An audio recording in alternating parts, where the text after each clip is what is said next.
seen myself how young people with my age or those one who are again youngest than me are being taken by the force, are rolling in the group army, and this continue uh, to do all bad things, to kill people every day.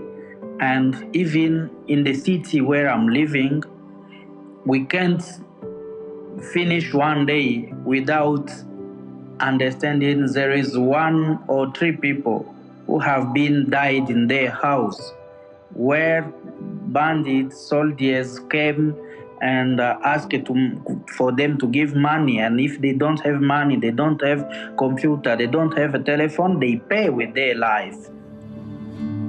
Where lust for a whole life and nothing but less makes people jump out of a comfortable pond into an unknown ocean. Welcome to that journey between the East and the West. Who says rolling stones don't gather moss?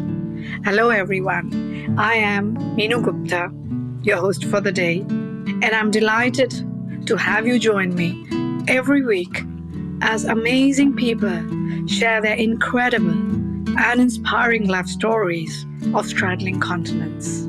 Thank you.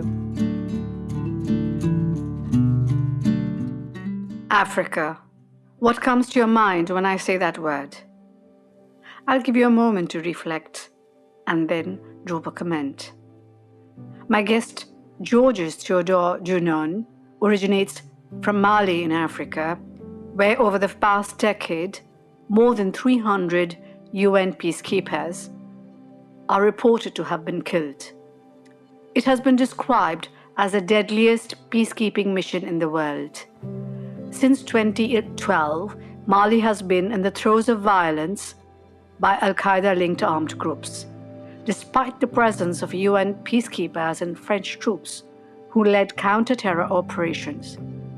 The number of terror attacks in Mali has steadily increased, as has the number of Malians joining insurgent groups.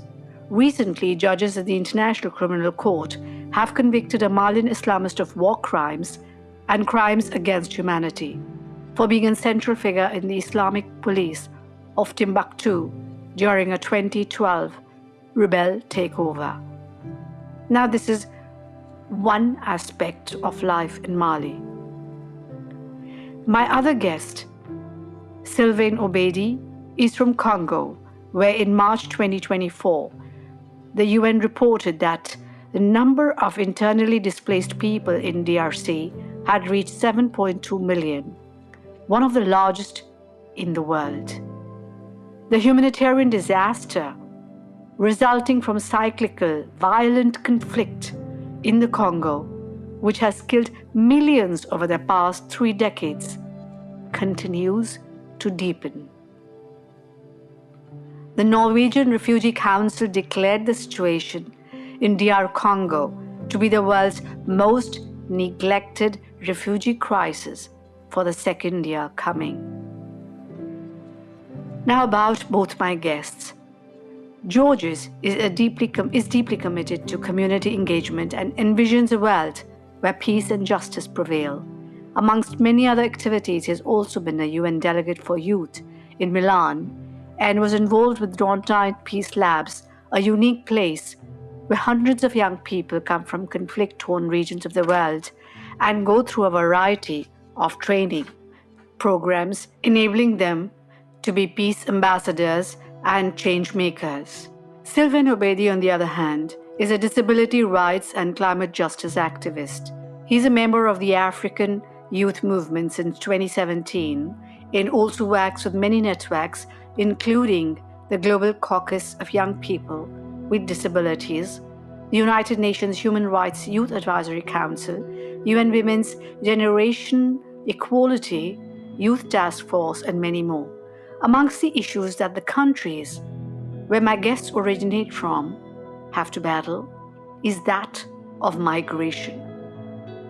While most major media coverage on migration is dedicated to African and Middle Eastern migrants trying to make their way to Europe or to the United States, constant struggle over its southern border with Mexico.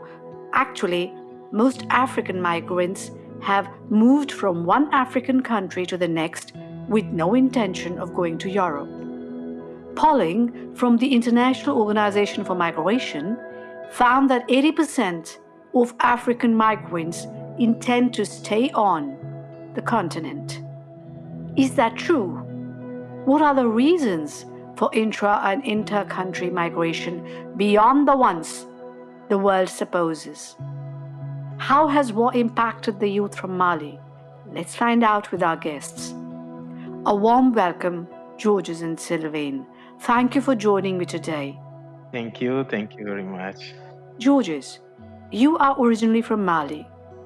Where are you based now? How and when did you leave Mali? What was life like there then? And what is it like now? Thank you. And thank you for giving us this platform to make our voice heard. And thank you for the great job you are doing. As mentioned, I'm from a place called Le Pays Dogon, like the Dogon country, the region of Banjagara, which is considered as a World Heritage since 1989. And it's a place which is now the epicenter of the conflict, but which is known for its rich culture, cosmogony, and which was living of tourism before the conflict. So for me, like thinking about life in Mali before the conflict, I see myself like my childhood in this place, this beautiful place of Banjagara Cliff, among people from different ethnic groups, collaborating, living together, and also sharing, because sharing is something important, and also using the traditional mechanism of peace building to live together, to live together in a peaceful way, and to prefer dialogue instead of having violent conflicts. And imagining my country before the conflict was like we were not thinking about it. Like we were maybe while talking about conflict, we were talking about conflict somewhere else. But now I realized, yeah, that, and this also justify my engagement for peace building at the global level. That like injustice or conflict anywhere can be a threat to justice everywhere. So for me, it's also important now talking about what's happening in my country to also think that maybe to also say that I don't want someone else live this situation. I don't want someone else have this feeling of insecurity, this feeling of fear, like of what's happening to my family, which is in the conflict zone, of what's happening to my friends, of not being able to visit my hometown when I want to do it, of being like in a place where I really fear, but also I really live with hope, and the hope that one day this peace will come back, the dialogue will be there, we will live in a place where we can grow our farm, we can go at school, we can go to the local markets, and at the end we can go also to meet our friends, the other cultures, without having this sensation that the other is our enemy. Thank you. Where are you based right now? And now I am in Bamako, the capital city. And since I came back from my studies, I am based here. But my actions are I'm more focused on peace education in the center, like region, in my region, in Banjagara region. And what is the present state? Now we are seeing what we had never even imagined, like armed groups, terrorist groups. Like every day we hear about news from like a village we knew before who just disappeared, people we knew who have been killed, people living in an insecurity, and people who also are also in danger because they can't move. They're obliged to live in a place where they are not in security, and in a place where that in your region there is food insecurity, there is lack of education. It's It's also a place where you have displacement, like people moving from their villages to go to the big villages to be able to have security, leaving their lands in which they are really connected, because land is also part of our traditional education. It's also part of our cultural identity, leaving their ancestors' houses. And you can see people who have never like moved from their village moving now, and this is really a sadness part of this conflict. Thank you for sharing that, George. Over to you, Sylvain. Where are you now? In Congo, I gather, right? Which city are you in? I grew up in the village, which they call Itebero, but now I'm living in the city, which they call Goma. It is a provincial or local capital city in the province where I'm living. And how old are you? I have now 28. During your growing up years, what was it like? And what is it like now? I think even when I was grow up, I was not have intelligent to understand or to know the thing which is going on. But I may not say there is a change because now it's 18 years since we are in the war, and now I'm 28. It means it's since I have been born in this situation, and uh, we are grow up in this. Myself, I'm having now two children who also will be grow up in the same situation. But today, I may say it is now more difficult than as it was in the past. I may say that it's because now I'm living this, I know it, I may understand it, and it's because I'm seeing myself how young people with my age or those one who are again youngest than me are being taken by the force, are rolling in the group army, and this continue uh, to do all bad thing, to kill people every day. And even in the city where I'm living, we can't finish one day without understanding there is one or three people who have been died in their house where bandits, soldiers came and asked for them to give money. And if they don't have money, they don't have computer, they don't have a telephone, they pay with their life. So this is the situation in what we are living. And from the past for today, I may say today is more dangerous than how it was in the past because the number of victims today is grow up every day than how it was in the past. It was like a conflict in the past, but today it is a conflict and it is a war. How do you feel about it? Oh, I feel like I don't have the power. I would like to have the power and to end this system in which we are living. But I feel unpowered. I can't do anything to stop this situation.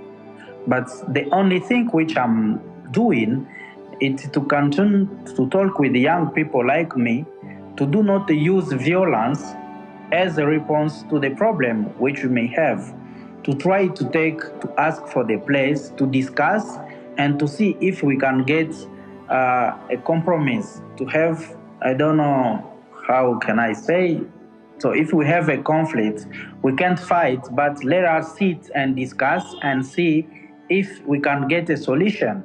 So it's the only thing which we are doing, which I'm doing, but I see that I'm not doing anything because anything is changing.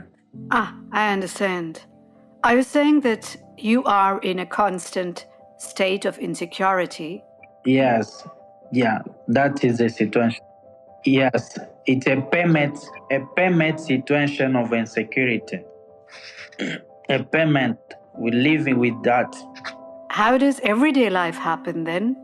So going to the market, meeting friends, or going to the field, this going to the market can be doing in some region. Like here, as we are in the town, here people can go to the market, but not everywhere, not every time, even if here, because like here soon it will be 4 p.m., something like that. It means I will have only 1 hour to be to my office like this. After that, I can't go out, I have to be at home. So imagine I can't have any appointments, any meeting at 6 p.m. I can't, because I don't know who I will meet to that time. So we are living with this situation. We are afraid, but we can't do anything to change it. Do many people then go to safer parts of Africa? Yeah, of course, yes. So it's only because we cannot know if someone lives before anything arrives to that person. All those young people who are living, who are lost in their life trying to join Europe, they are not only coming from those countries who are near Europe. Not, they are coming everywhere in Africa. And some of them are coming from my country also. And some also are trying to leave the village where they could stay, do agriculture, send everything to the town for people who are in the town to buy and to have what to eat. Because of the insecurity, they are leaving those places where they should stay for doing agriculture. All of them are coming in the city.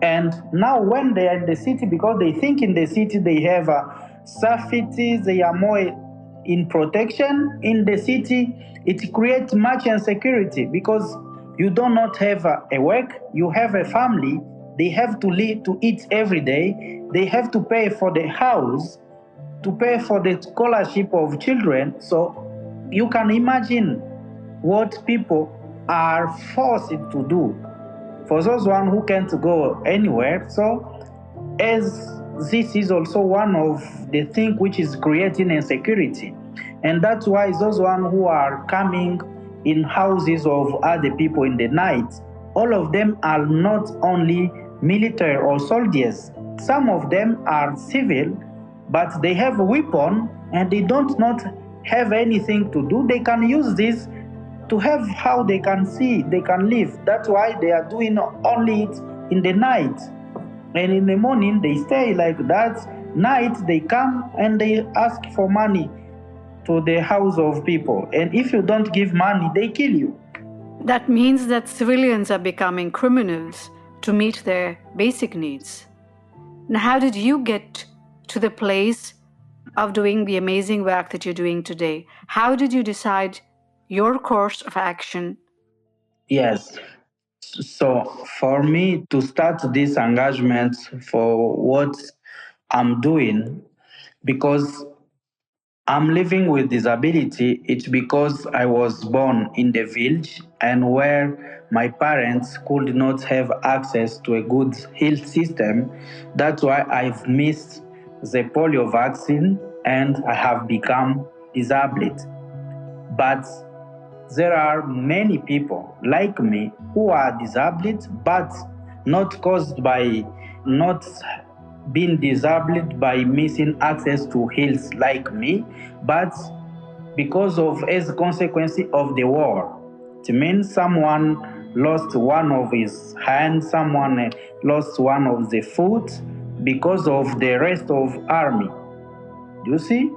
And when I have seen this, I've seen it's so important for me to try to mobilize other young people, to mobilize all Stockholm to see how we can stop the war, because I don't like to have the number of disabled people who are continuing.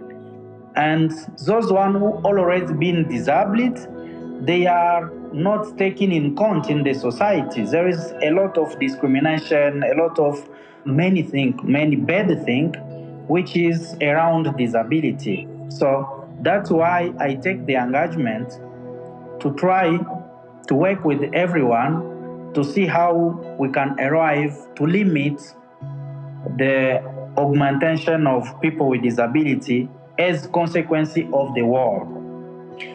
But also in another time, try to those one who already been disabled, how to engage them, how they can know that you may have the problem with your feet or your hands, but if you have your head, you can think and you can work and you can win without going on the road trying to ask for everyone who is passing, asking for the help. This is not giving you the dignity. But if you work hard, you can win your life and you can send your children to school and everyone can respect you. So that's why I took the engagement, because I have seen many families do not invest in their children who are having disability because of missing the model of leadership among persons with disability. As they don't see someone like their children who had succeed, it's so difficult to them to invest also in their children. So that's why I'm trying to see how I can motivate young people with disability like me and showing them by my example that if I was able to do this, you can do that. And it's because why I decided to create Enable the Disabled Action as organization of person with disability to try to work on this vision and to have now more young people with disability who can reach me and work together to see how we can continue the community to this issue. And how did you find the opportunity?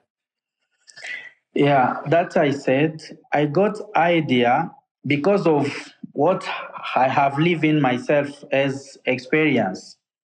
It's a long story. Myself, what I'm trying to solve, I have myself been in the situation with the discrimination which have started in my own family. And with that situation with my family, I could not have access to education.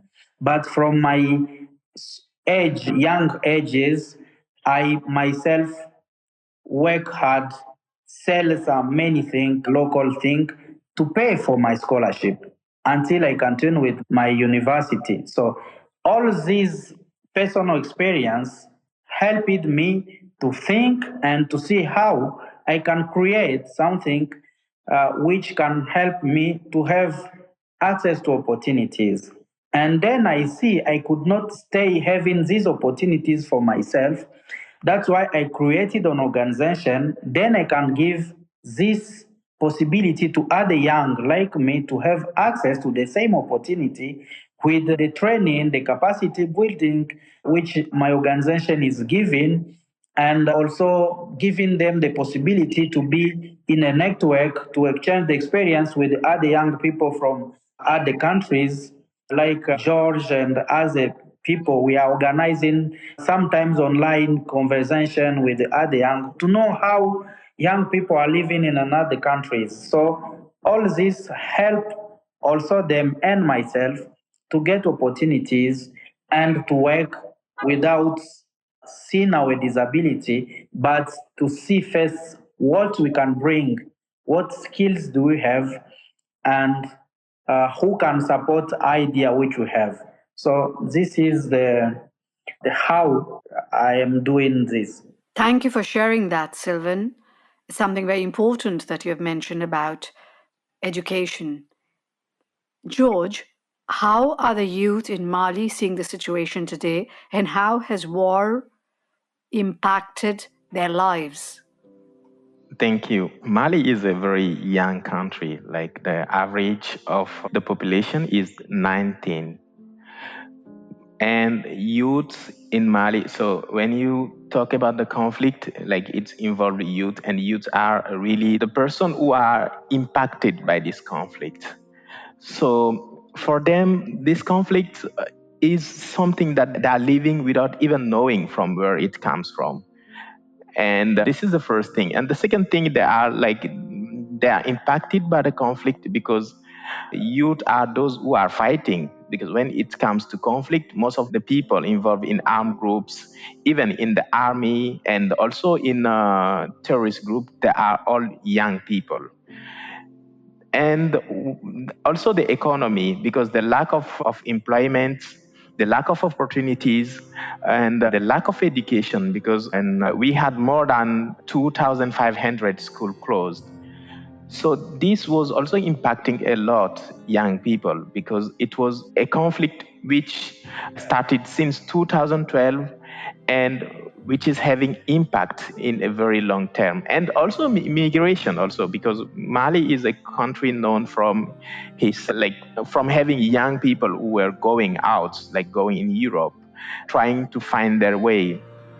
But when I met some people in Italy, they said, okay, I didn't want to go, but at one point I was I was really in a stage that I'm going. Whatever happens, I'm going. Like, I can die on the road. Like, they were ready to die just to go out, and not only for them but also for their family.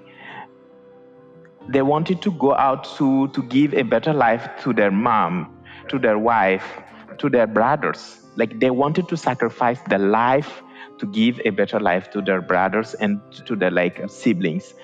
And this is also something which really hurt, and because it's also impacting, because those who studied are not coming back.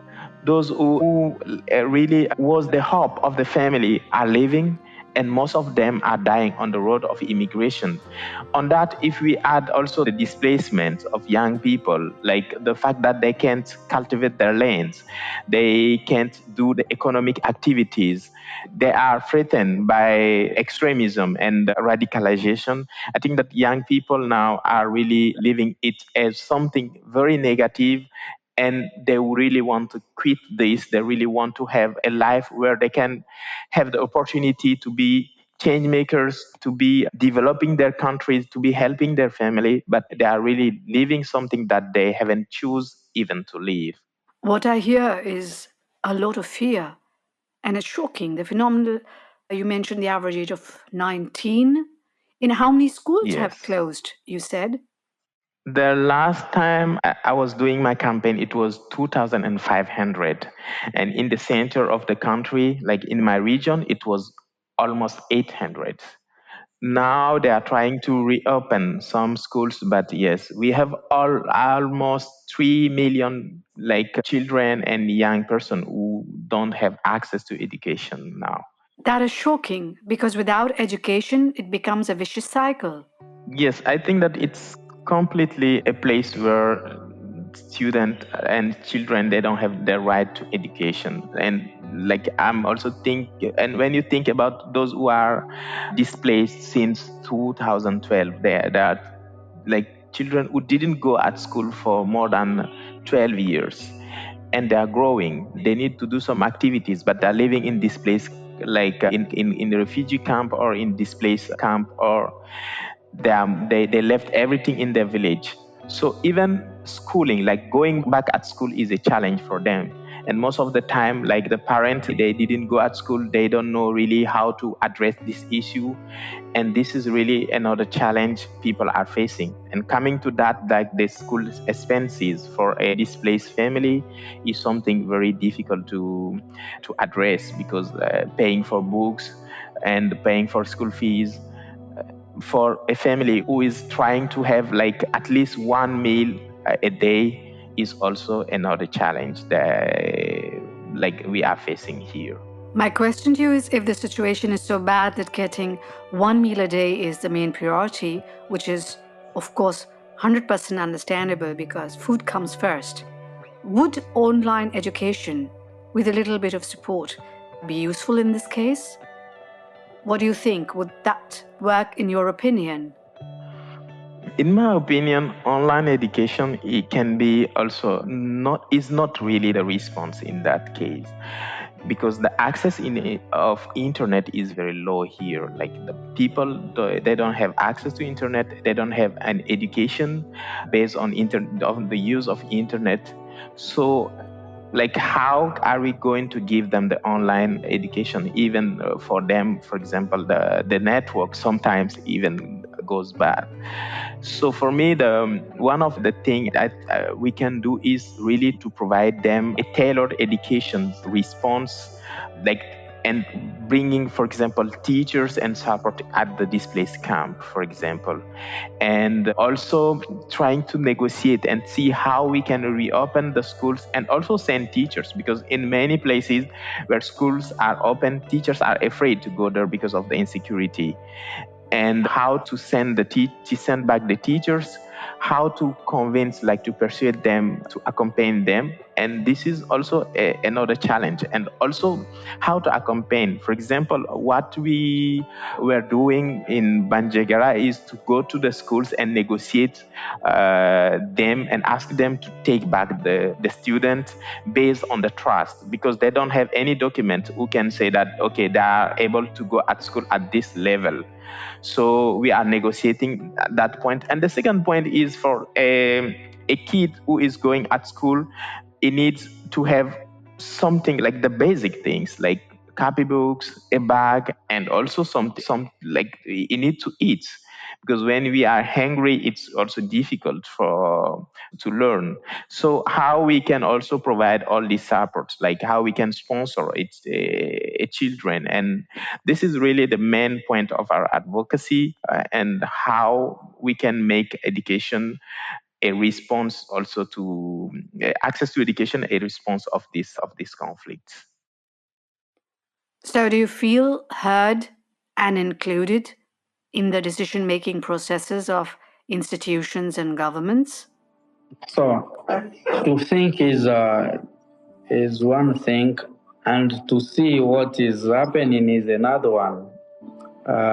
So by thinking, we can think, because sometimes when you read the document which the government may have, the program for 5 years or the plan, you will understand that they do like a generic, the thematic youth and speaking about it.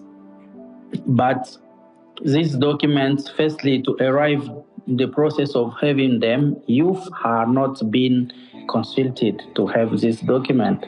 Youth were not invited to the table to be able to have this document.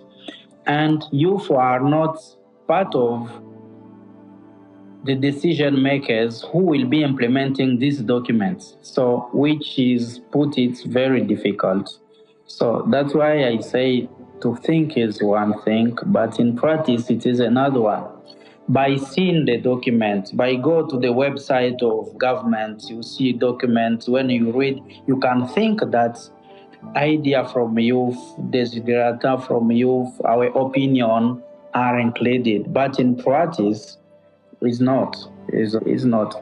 I may understand there is some effort which I have been doing, but really is not much, because when you try to see governments in Africa, you will see it's only all the oldest people. There is no young people who are there.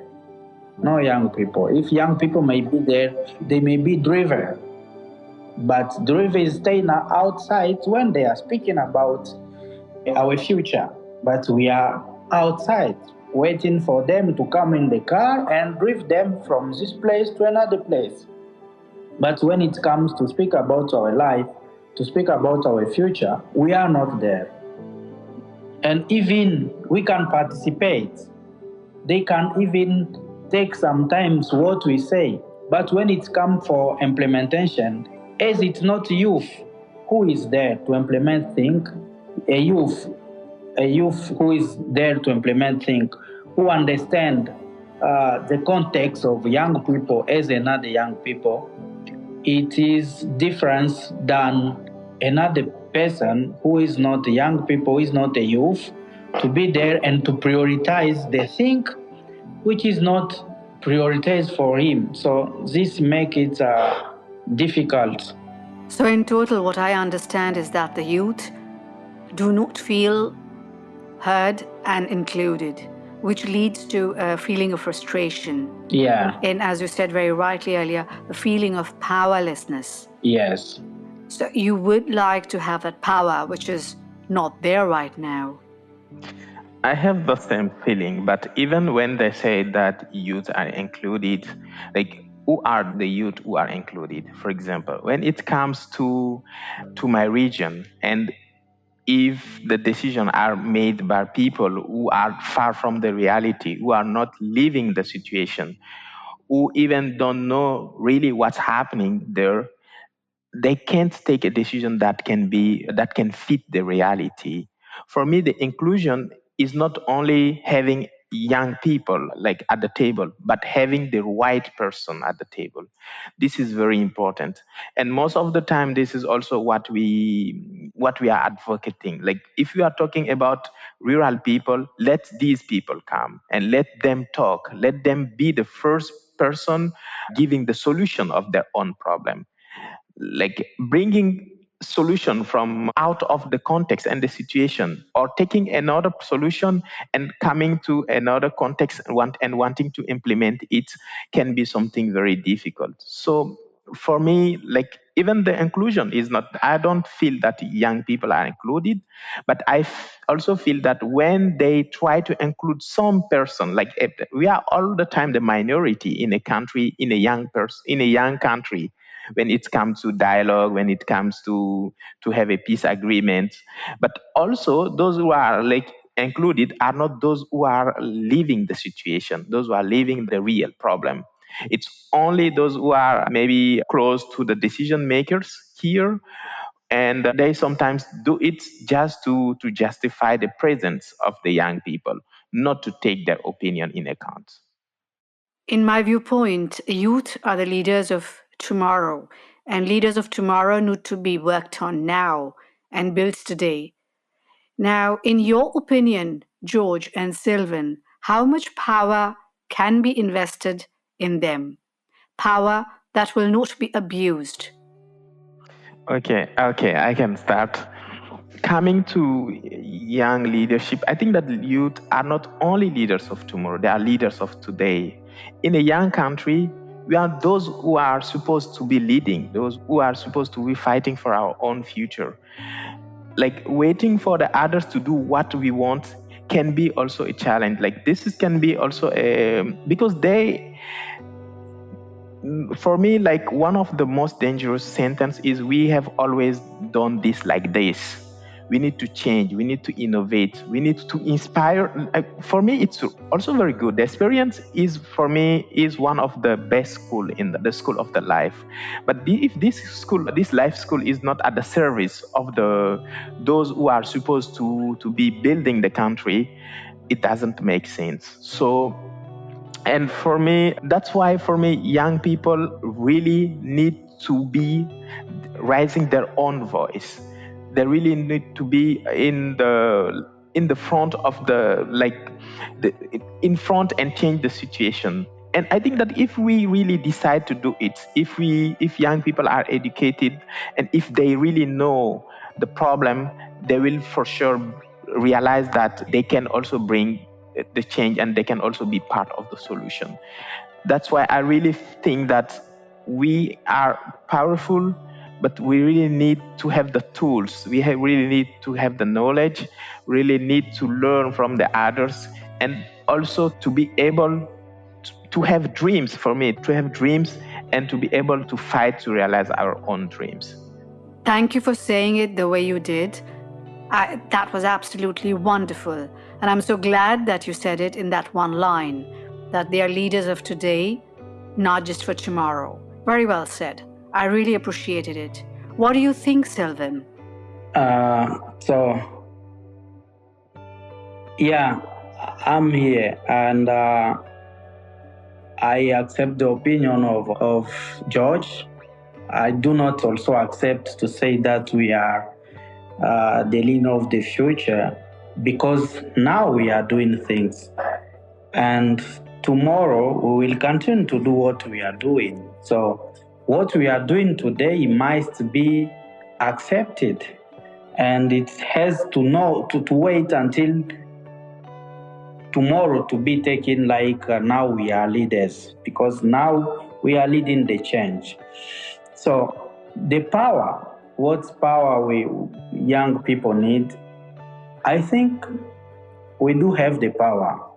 The only thing is because it's not all young people who realize that we have the power or we are that power which we need. And that's why most of us, unfortunately, it's them who are a big number of young people who are staying, do not know their rights, do not know that at least those one who are working today, who are, I don't know, chief of our countries, they are working because we give them the mandate. Because they are there, they are working for us. It means it's us who can decide to end for their work if we need. So if every young person should know this, and when it's come to the time of taking in charge, asking for the change, if everyone could accept this, could not take many time to change.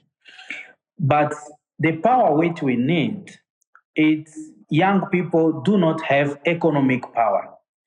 And it's because of this we are being, what can I say, there is many manipulation from those one politician and everyone, because they have economic power, they have civic power, and we have only civic power. We don't have economic power. And once it comes to reality, when young people it comes to reality, he has to leave. He has to do this, but he can't do it. And there is someone who told him, so if you do this, you go to do a manifestation for me in the road, I will pay you this. So I think apart from knowledge which we need, apart from skills, tools, we really need also to invest in young people to have economic power, to be able to take the decision which is really a reflected decision, because you don't have to fear for anything. If you take your decision, it means you reflect, and you are able to accept all consequences which can go through this decision which you took. But if young people will stay in this situation, the situation of dependence, the situation of young people do not have access to resources, this power which we have will stay a power, but it will not save us to change the narrative. Thank you for sharing the way you did. Let's say you go to sleep today and you wake up in the morning and you're told you have that power. What would you do to signal to the rest of the world about the people of Congo? What would you do when you wake up tomorrow and you have the power? So if I wake up tomorrow and say that I have the power, so to feel that I have the power, and it will be good, as with my power I can create other young people like me who we can share the power, so then I will not be the only one who have the power. So that will be the first thing. The second one is to be sure to use that power to change the narrative, to do not use that power which I may have to create again problems. So I think if with my power I may give other young people like me to have the power, it means to be also like me, to form, I don't know, a group and work together to change the narrative, that will be good for me. But when we are talking of changing the narrative, let's talk of the one which is present now, and that is war and conflict. You are living in that zone where there's constant fear, lack of safety, insecurity. And that's the most important reality. What would you do to change that narrative? So to change that narrative in Congo, for me, I will first need to have a a open, a truth dialogue with all parties of the conflict. Try to discuss the root cause of the conflict, and try to analyze what could be a solution which can help to end the situation, to do not continue this, because there is many things which people are coming, are speaking, but they are not speaking the truth. So it's first to have to engage a very good conversation without having anything to say. I can say this, I can't not say this. Say everything, and then from that, try to see if we can get a possibility to see, okay, as we know causes, we do not here to ask for punishment. Firstly, we need to have the peace. And then after, we can think about what can be done after. And we can have one objective on this and try to see how we can live in this situation, go out of this situation. Because it depends only with the persons who are engaging in this conversation. Very beautifully put. You know what I would call it? Dialogue for peace. When you get that power, please call me and tell me. Yes. George, what do you think? That was beautiful, wasn't it? Would you do the same? Yes. Yes, maybe yes, the same, but I think I wish that it is a power which can transform maybe the guns in hoe to be cultivating at the farms, and which will transform the hate in love to be transforming the man, because I think that with love we can change many things. But when you see why people are fighting here, or why those who want to fight are able to mobilize, like to radicalize young people or to give guns, because they don't have they don't have opportunities, and they don't maybe have been influenced by hate speech, because they are living in a way, like they are living thinking that fighting is a business. I will make peace a business, and I will change the guns to hoe. I will change the hurt, like the hate, to love. And I hope that with that, we will have a best place. Like we'll make this world a heaven. Very eloquently put. I loved that. And what would be your message to the institutions and government of Mali? The real message now, I think that they need to trust to young people. They need to trust to peace.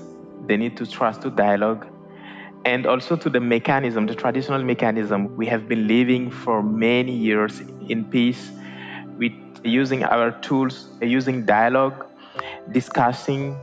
And I hope that when they will really see the importance of this dialogue, the importance of involving young people in the peace processes, the importance of going in economical development instead of investing in guns and materials, they will really see the impact of investing in a person, in human, in the relationship, and also the impact of really choosing the solution of the people and not only what they seems to be the right response to this problem. I'm sure that every man, every person engaged in this conflict have a hurt, know how to love. They just need to be to make sure that they are in safety. Then we just need to convince them that they can live peacefully, they can have development without using their guns. I really hope that one day, this day will come, the day that we will start hearing the birds singing instead of hearing gun fires. Let's say that the most important decision-making people are right now listening in to us today in Congo. Dear listeners, the writing is on the wall.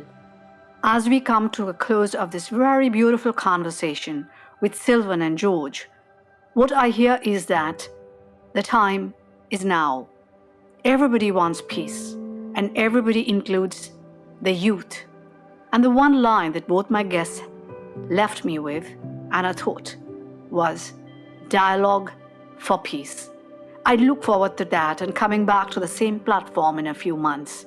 I really look forward to that dialogue for peace. Thank you, George and Sylvain, for joining me today. Thank you. Thank you. Thank you for the opportunity. Thank you for listening to the series Between the East and the West. Do subscribe to the channels mentioned on the site in case, of course, you liked what you heard. I am Meenu Gupta, the host of the series, and I'll be looking forward to your comments. We love feedback. Thank you once again. Namaste and bye-bye.